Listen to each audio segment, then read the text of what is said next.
I stood frozen in my cramped Seattle apartment, the glow of my laptop screen casting harsh shadows across my face. My bank account, the one I'd spent years building for my dream cybersecurity startup, stared back at me with a number that made my stomach lurch.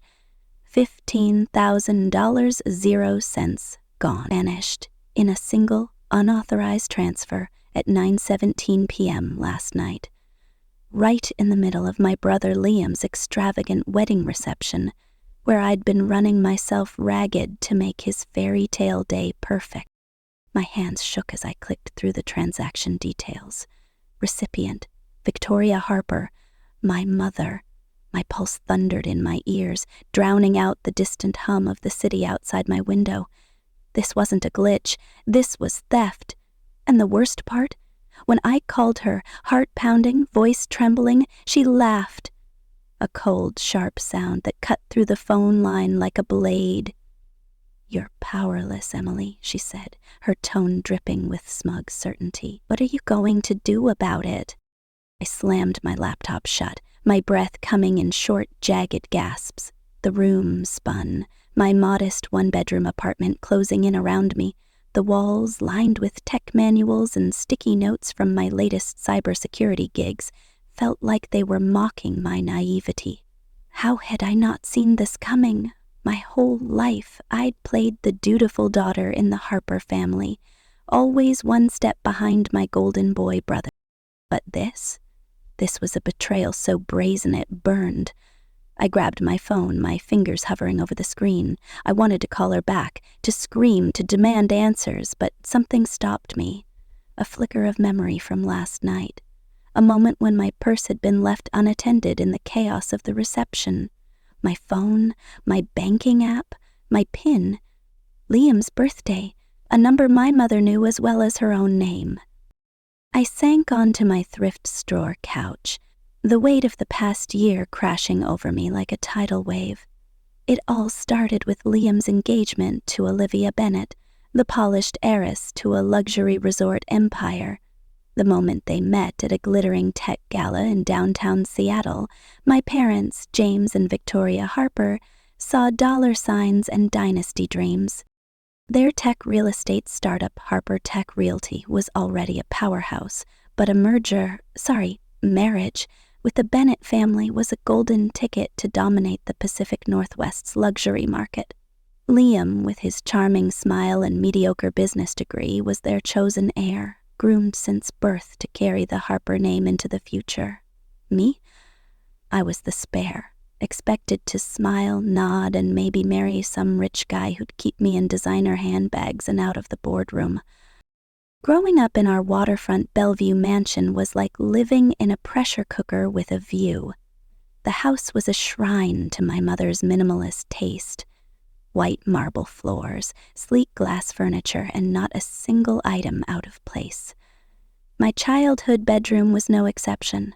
A sterile guest room with neutral tones and no trace of my personality.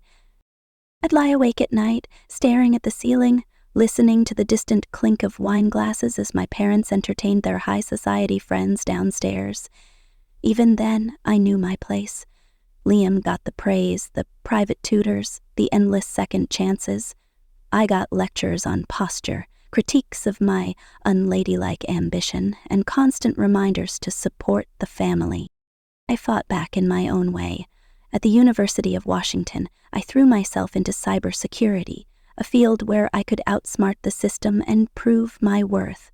I graduated top of my class, my professors raving about my knack for cracking complex code and spotting vulnerabilities others missed.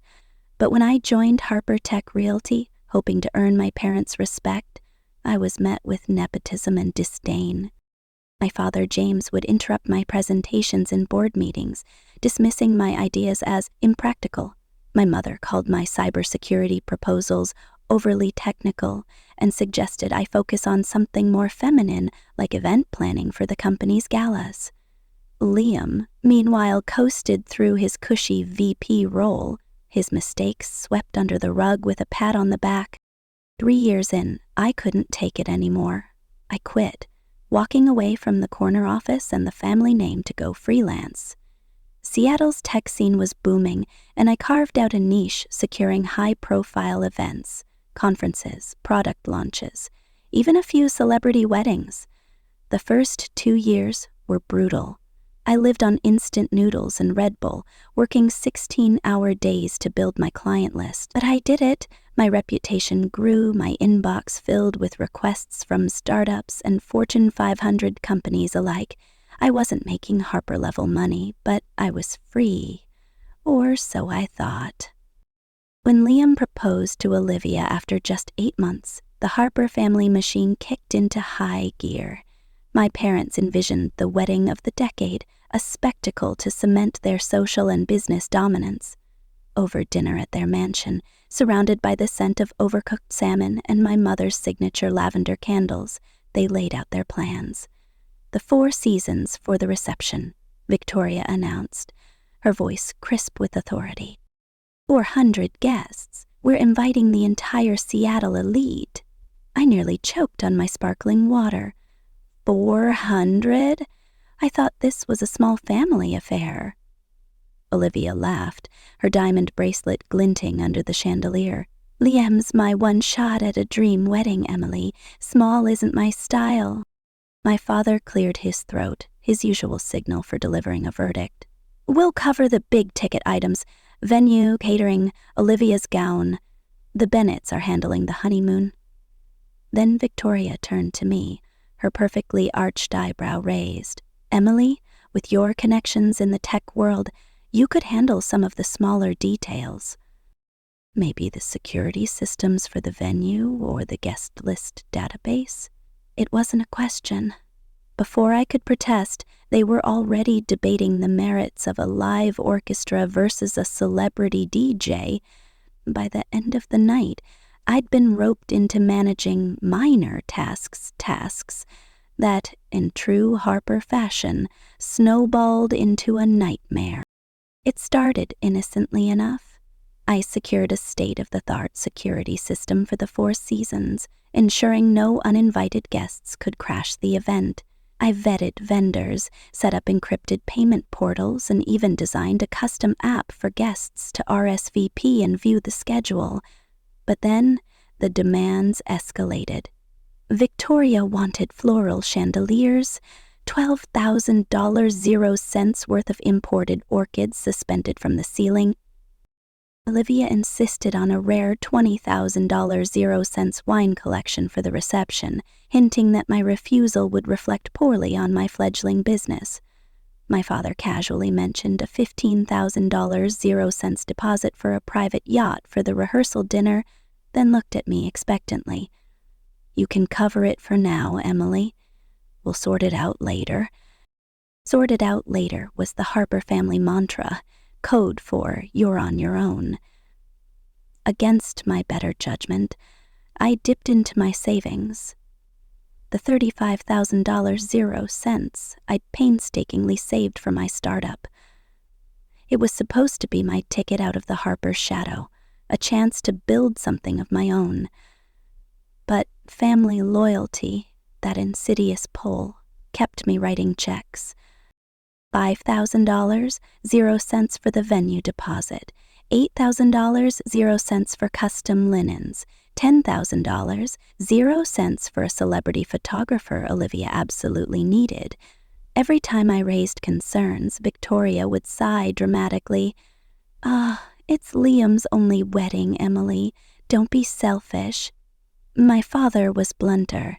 You're throwing away your family's legacy for your little tech hobby. The first danger came quietly, a digital knife in the dark. A month into planning, I logged into my bank account to pay a vendor and found $5,000, 0 cents missing, siphoned off in a series of small transfers labeled wedding deposits. My cybersecurity instincts kicked in. I traced the transactions to an IP address I didn't recognize, but the trail went cold. Had I been hacked? Or was someone closer to home testing my defenses? I tightened my account security, changed my passwords, and set up 2-factor authentication. but the unease lingered like a storm cloud. The second danger was more overt. One of the vendors, a florist with a suspiciously close relationship with Victoria, cornered me at a planning meeting. "I hear you're struggling to keep up with the wedding budget," he said, his smile too sharp. "Would be a shame if word got out that you mismanaged the funds. Pay an extra $10,000, 0 cents for expressed in delivery, and I'll keep quiet." My blood ran cold. This wasn't just a shakedown. It was a coordinated attack. I refused, but the threat hung over me, a reminder that my reputation in Seattle's tight-knit event industry was on the line. To cover the mounting costs, I took on high-risk cybersecurity gigs, hacking into mock systems for tech giants, stress-testing their defenses. The work was lucrative but exhausting, requiring 18-hour days and constant vigilance. My health crumbled. Migraines pulsed behind my eyes. Insomnia kept me up until dawn, and panic attacks struck without warning. I'd wake up gasping, my heart racing, convinced I'd missed a critical payment or deadline. My apartment became a war room, littered with coffee cups, laptops, and stacks of wedding invoices. My social life vanished. My only human contact was with clients and vendors, all demanding more of my time and money. The third danger hit a week before the wedding. I received an email from an anonymous account, the subject line simply, "You're being watched." Attached was a grainy photo of me at the venue, time-stamped from a late-night security check. The message read, "Pay $5,000, 0 cents, or these go public. You don't want to know what's next." My hands trembled as I scanned the photo. It was taken from an angle no guest could have accessed, near the venue's restricted security cameras. Someone had inside access. I reported it to the police, but without a clear suspect, they could do little. The fear gnawed at me, a constant reminder that I was playing a game I didn't fully understand. Victoria's demands grew more outrageous. During a tense planning call, she insisted I secure a $20,000 0 cents rare wine collection for the reception, claiming it was non-negotiable for the Bennett family's approval. "If you can't handle this, Emily, I'll make sure every event planner in Seattle knows you're unreliable," she said, her voice icy. The threat was clear: comply or kiss my career goodbye. I scrambled to source the wine, negotiating with suppliers and dipping deeper into my savings. The pressure was suffocating, a vice tightening around my chest. The night before the wedding, I was still at the Four Seasons at 2 a.m., debugging a hacked security system. Someone had tampered with the venue's cameras, looping old footage to hide. What? An intruder? A thief? My fingers flew over my laptop, sweat beating on my forehead as I restored the system. Every creak of the empty ballroom set my nerves on edge. I couldn't shake the feeling that I was being watched, that the anonymous email wasn't an empty threat. By the time I left, the sky was lightening, and I hadn't slept in 36 hours. Wedding day dawned crisp and clear, the Seattle skyline glittering like a promise. The Four Seasons ballroom was a masterpiece, $12,000 0 cents floral chandeliers dripped with orchids, crystal stemware sparkled under soft lighting, and a celebrity chef's menu promised culinary perfection. I should have felt proud, but all I felt was bone-deep exhaustion. I was everywhere at once, checking the guest list app, coordinating with vendors, calming Olivia when her stylist arrived late. My own dress, a simple navy sheath I'd bought on sale, hung in a closet somewhere. I'd have to change in a bathroom stall if I found 5 minutes. The ceremony was flawless, a scene straight out of a Hollywood romance. Olivia floated down the aisle in a $30,000 0 cents gown, her smile radiant. Liam, for once, looked genuinely moved, his eyes glistening as he took her hand. For a fleeting moment, I wondered if their love was real, if all this sacrifice might mean something. But that hope shattered at the reception. I overheard Victoria near the open bar, her voice dripping with pride as she told a group of tech moguls, "I'd designed every detail of this evening. Those floral chandeliers. My vision. Not a word about the $12,000 I'd paid, the sleepless nights I'd endured, the savings I'd burned through. I was seated at a table with Olivia's distant cousins and a few tech bros who barely acknowledged me. As I picked at my $200 0-cent per plate lobster, Olivia's father clapped me on the shoulder. "Your parents really pulled out all the stops, huh? James said they spared no expense for their boy." I forced a smile, my jaw tight. They were taking credit for everything. My money, my work, my sacrifice. Liam's only acknowledgement was a quick "Thanks for the help, Em," before he was whisked away for another toast. By 9 p.m. I was unraveling. The band played on, guests danced under the twinkling chandeliers, and I slipped into the bathroom to escape. Locking myself in a stall, I let the tears come, hot and bitter. I'd given everything, my savings, my health, my sanity, for a family that saw me as nothing more than a tool. My best friend, Sarah Collins, found me splashing cold water on my face. "You okay, Em?" she asked, her eyes full of concern. "No," I admitted, my voice raw. "This was a mistake. They've used me again." Sarah handed me a tissue. "It's not too late to fight back. You don't have to be their doormat forever." As I returned to the reception, I passed the venue's VIP lounge, where I'd left my purse earlier. The door was ajar, and I heard Victoria's voice, low and conspiratorial. "It's done," she said. "She won't notice until it's too late." Liam's voice, hesitant. "Mom, she's already spent so much. This feels wrong." "Don't be soft, Liam. That money's just sitting there. It's for the family." My heart stopped. I slipped away before they saw me, my mind racing. What had they done? What was done? The reception blurred into a haze of forced smiles and rising dread. The moment the last guest left, I raced back to my apartment, my hands shaking as I opened my laptop. That's when I saw it. The $15,000 0 transferred to Victoria's account, time-stamped 9:17 p.m. My phone had been in my purse, left unattended in the VIP lounge while I was troubleshooting a lighting issue across the venue. The pin Liam's birthday was a detail only my family would know. The realization hit like a punch. My own mother had stolen from me, and Liam was complicit. I called the bank, my voice trembling as I explained the unauthorized transfer. The representative was sympathetic but unhelpful. "It was made through your app, Miss Harper, with your credentials. Was your phone secure?" I thought back to the chaos of the reception, my purse left on a chair while I ran between vendors. I don't know," I admitted. They promised to investigate, but the process could take weeks, and recovery wasn't guaranteed. I hung up, the room tilting around me. My mother had crossed a line, and I was done playing the obedient daughter.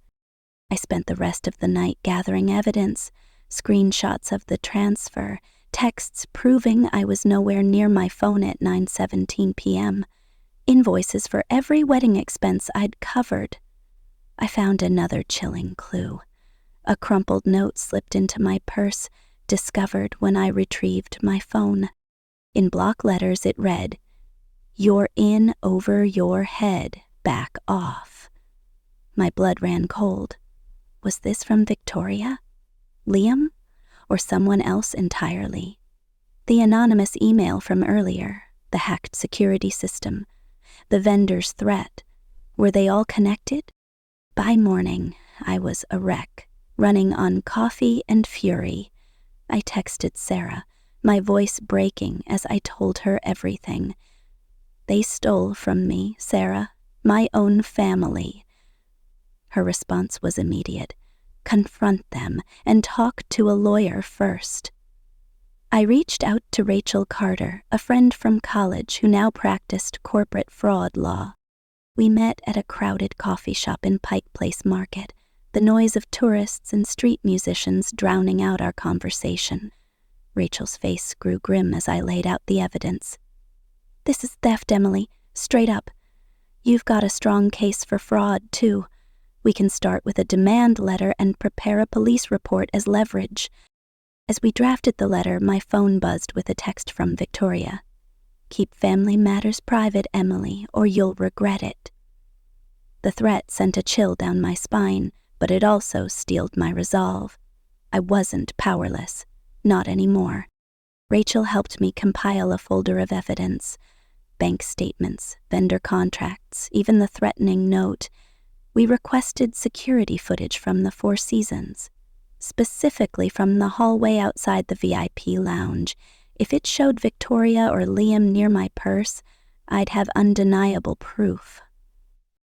The next morning, I drove to my parents' Bellevue mansion for the post-wedding brunch. My stomach knotted with dread and determination.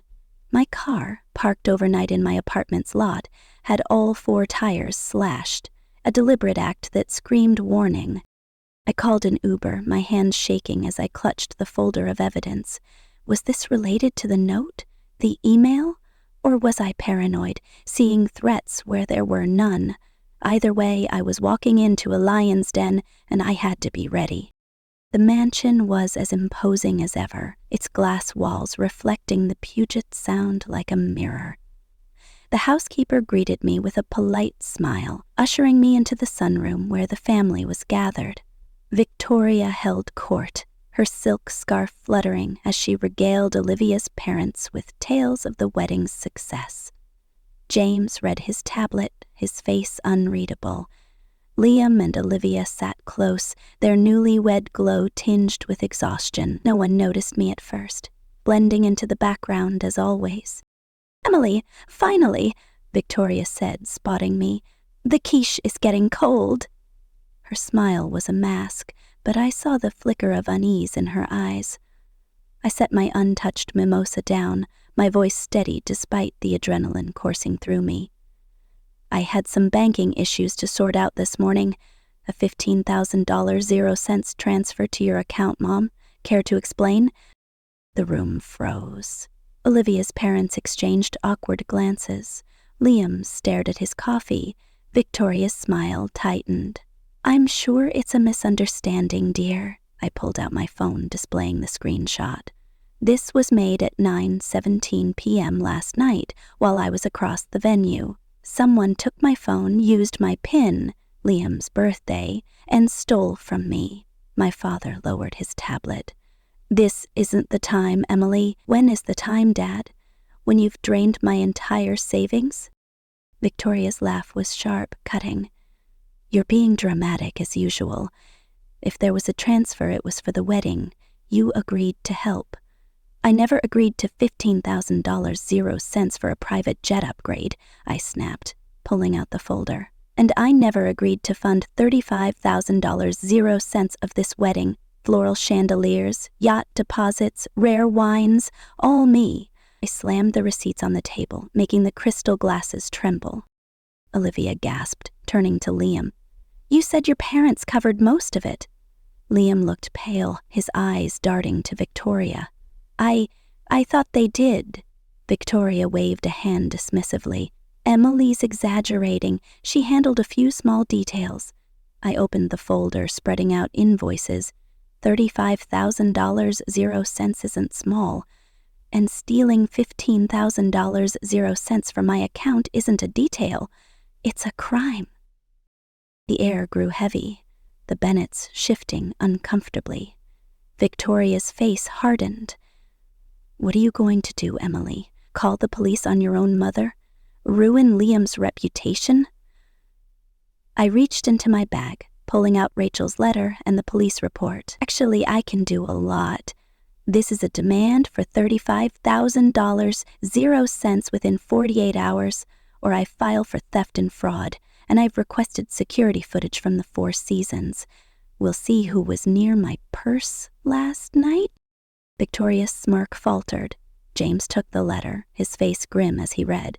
"Victoria, is this true?" She hesitated, then snapped, "It was for Liam's honeymoon. Emily's money was just sitting there doing nothing."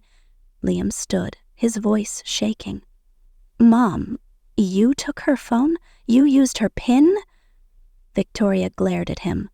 "I did what was best for this family." Olivia's father cleared his throat. "If this isn't resolved, we may reconsider our partnership with Harper Tech." The threat landed like a bomb. Liam turned to me, his eyes pleading. I didn't know. I swear." I held his gaze, unsure if I believed him. The note in my purse, the slashed tires, the hacked account. How deep did this betrayal go? As I left the mansion, the folder clutched to my chest, I felt a strange mix of fear and power. I'd stood up to them, but the fight was far from over. Who was behind the threats? Was Victoria acting alone, or was there a larger scheme? And what secrets were buried in that security footage, waiting to unravel my family's carefully constructed lies? The Puget Sound glittered like a sheet of black glass outside my apartment window, but inside, my world was fresh. The folder of evidence, screenshots, invoices, that chilling note sat on my kitchen counter like a ticking bomb. My hands still shook from the confrontation at my parents' Bellevue mansion, where I'd laid bare the theft of $15,000, 0 cents from my account, and the $35,000, 0 cents I'd poured into Liam's wedding.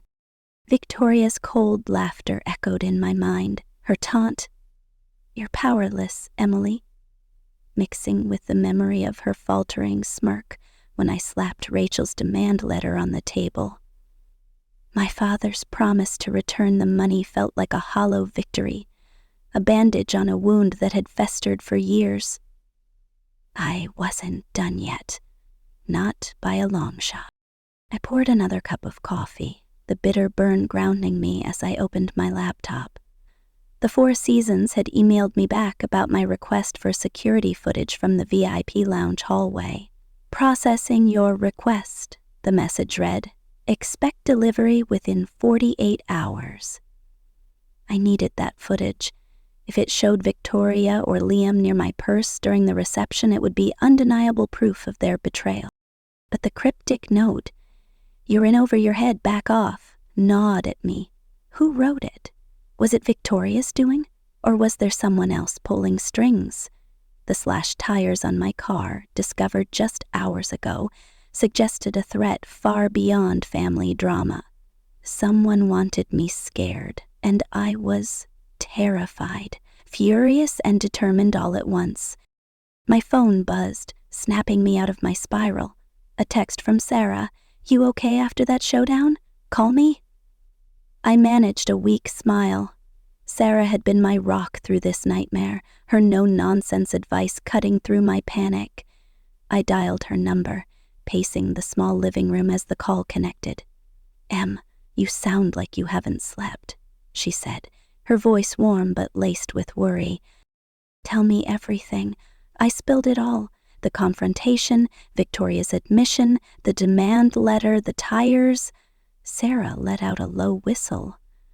"This is next level, Em. Slashed tires? That note? You need to watch your back. This feels bigger than your mom being a control freak."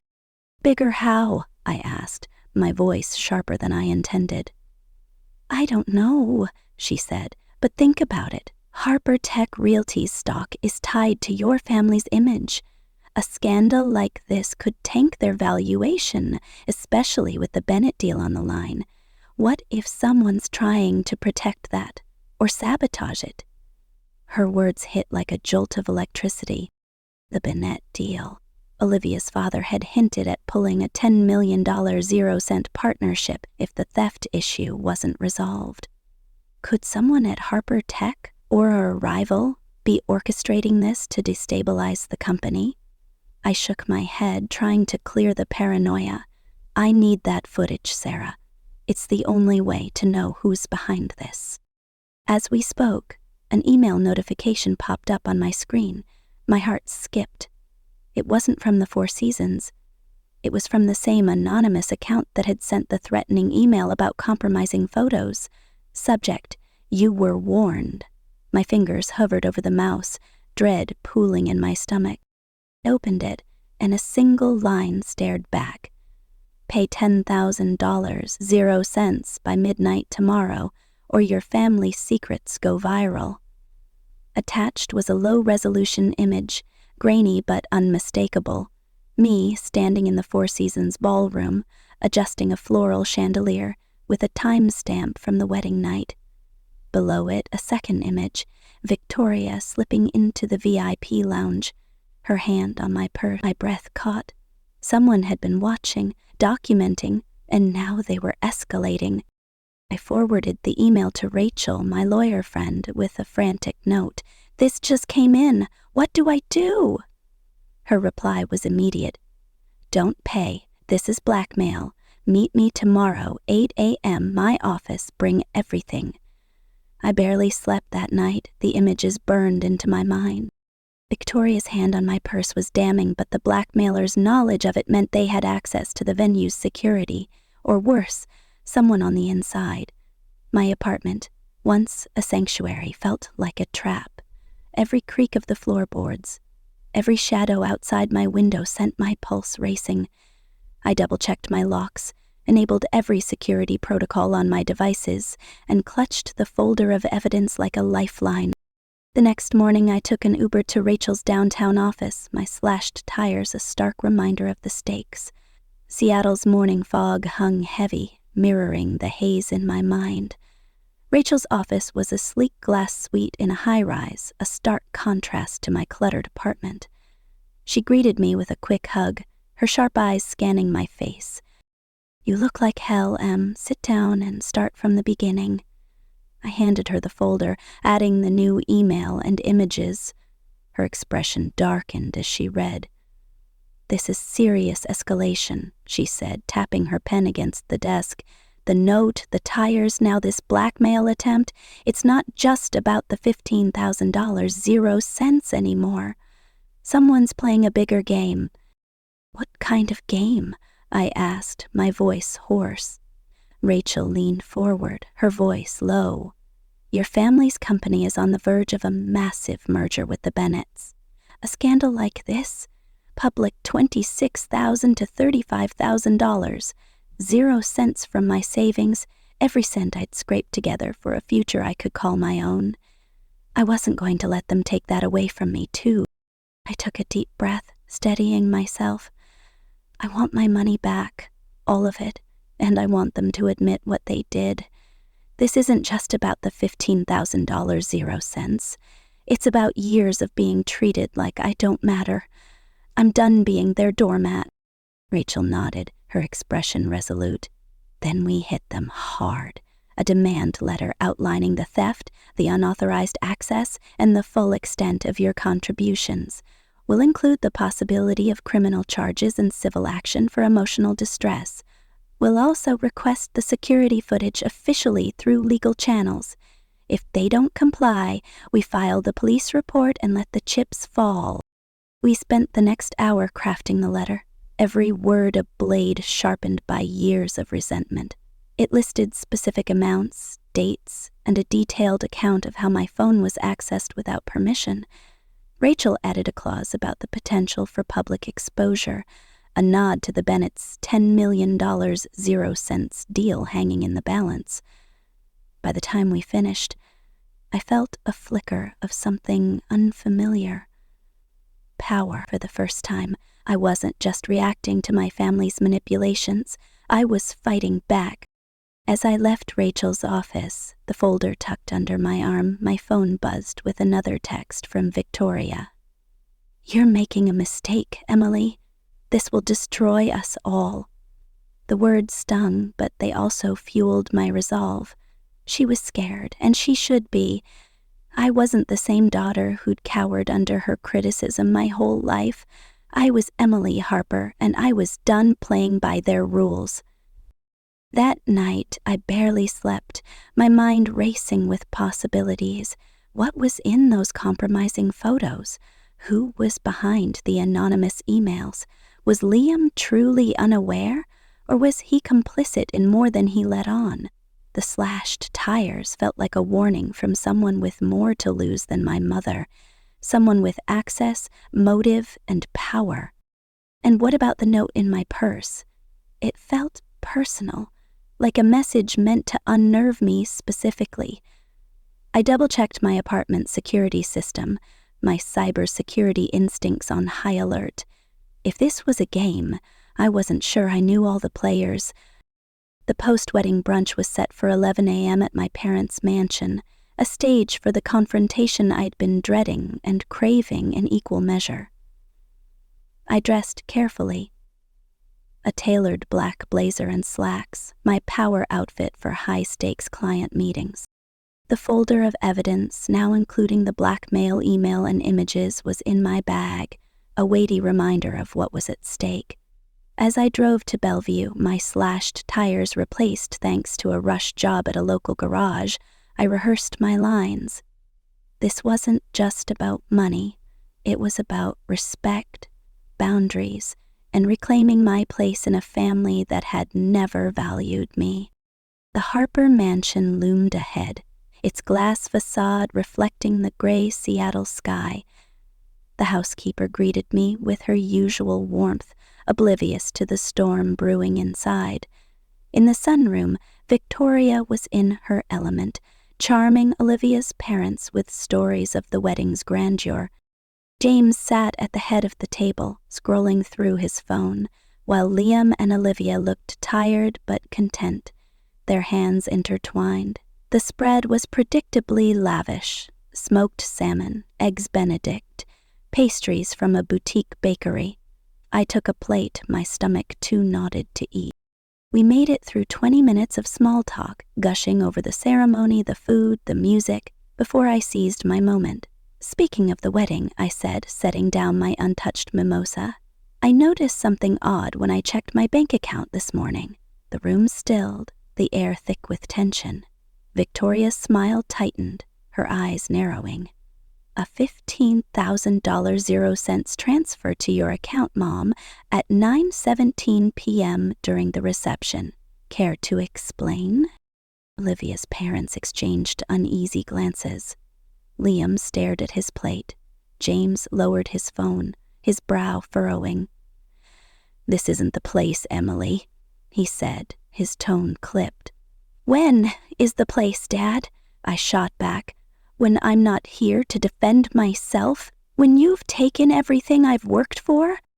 Victoria's laugh was a knife, sharp and cold. "You're being ridiculous, Emily. If there was a transfer, it was for the wedding. You agreed to help." I pulled out my phone, displaying the screenshot. "I never agreed to $15,000 0 cents for a private jet upgrade, and I never agreed to fund $35,000 0 cents of Liam's wedding. Floral chandeliers, yacht deposits, rare wines. All me." I opened the folder, spreading receipts across the table, each one a testament to my sacrifice. Olivia's eyes widened, her hand tightening on Liam's. "You said your parents covered most of it." Liam looked sick, his gaze flicking to Victoria. "I thought they did," he mumbled. Victoria waved a hand, dismissive. "Emily's exaggerating. She handled minor details, nothing more."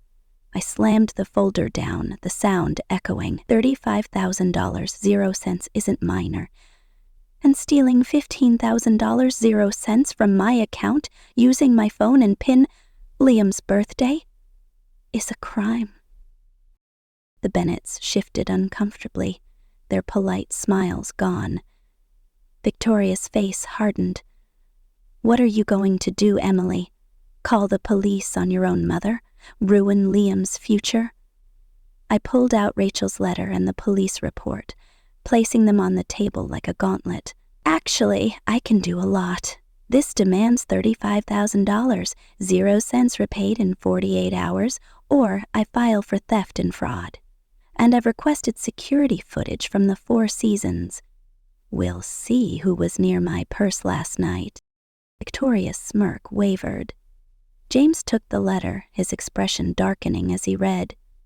Victoria, is this true? She hesitated, then snapped. It was for Liam's honeymoon. Her money was just sitting there, unused.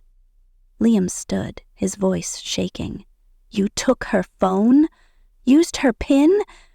Victoria glared at him. I did what was best for this family. Olivia's father cleared his throat, his voice heavy. If this isn't resolved, our $10 million 0-cents deal with Harper Tech is off the table. The words landed like a thunderclap. Liam turned to me, his eyes pleading. Em, I didn't know. I swear. I held his gaze, doubt gnawing at me. The note, the tires, the emails. How much did he know? I heard you and Mom in the VIP lounge, I said, my voice steady. You knew she was planning something. Liam paled, shaking his head. I didn't know about the transfer, Em. I thought she was just pushing you to pay more. Victoria's eyes flashed. You're blowing this out of proportion. You've always been dramatic. I pulled out the printed blackmail email, the image of Victoria with my purse. This isn't drama. This is proof. Someone's watching us and they're not done. I turned to the Bennetts. I'm sorry you're caught in this, but you deserve the truth. My family's been lying to you too. Olivia's mother gasped, her hand covering her mouth. Her father's face was stone, his silence louder than words. James stood, his voice low but firm. The money will be returned, Emily. All of it. There's no need for legal action. Victoria scoffed, but her confidence was crumbling. You're bluffing, she said, her voice thin. I'm not, I replied, holding up the note from my purse, and whoever left this, whoever slashed my tires, whoever sent those emails, they're not bluffing either. I'm going to find out who's behind this, with or without your help. The room was silent, the weight of my words settling over everyone. Olivia stood, her voice trembling but resolute. Emily's right. This isn't just a misunderstanding. It's wrong. Liam, we need to make this right. Liam nodded, his face ashen. We will, Em. I promise. I gathered my folder, my hands steady now. You have 48 hours, I said, echoing Rachel's letter. And don't think this ends here. I walked out, the sound of my footsteps echoing in the cavernous foyer. The cool Seattle air hit me as I stepped outside, a gust of freedom and uncertainty. My phone buzzed as I reached my car. A new email from the Four Seasons. The footage was ready. My heart raced. Whatever it showed, I was ready to face it. I wasn't powerless anymore. As I drove back to my apartment, the city lights blurring past, I felt a shift inside me. The fear was still there, but so was something new. Resolve. The money was a start, but this was about more than dollars. It was about breaking free from a family that had used me, belittled me, and stolen from me.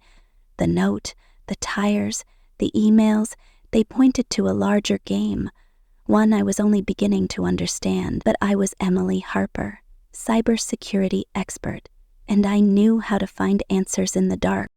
That evening, true to James's word, $35,000, 0 cents, hit my account, plus interest. I stared at the number. A hollow victory. The money was back, but the wounds weren't healed. I opened my laptop, the Four Seasons footage downloading. My breath caught as the file loaded, revealing a grainy hallway outside the VIP lounge. Victoria, her silk dress unmistakable, slipped into the room at 9:15 p.m., emerging moments later with a glance over her shoulder. But then another figure appeared, a man I didn't recognize, his face obscured by a cap lingering near the door. My heart stopped. This wasn't just my family. Someone else was playing this game, and I was going to find them. I leaned back, my mind racing with questions. Who was he? Was he connected to the emails, the note, the tires? Was Victoria working with someone, or was she a pawn too? And what secrets were worth blackmailing a family like mine? The answers were out there, hidden in the shadows of Seattle's glittering skyline. I wasn't just fighting for my money, I was fighting for my life, my truth, and a future I could finally call my own.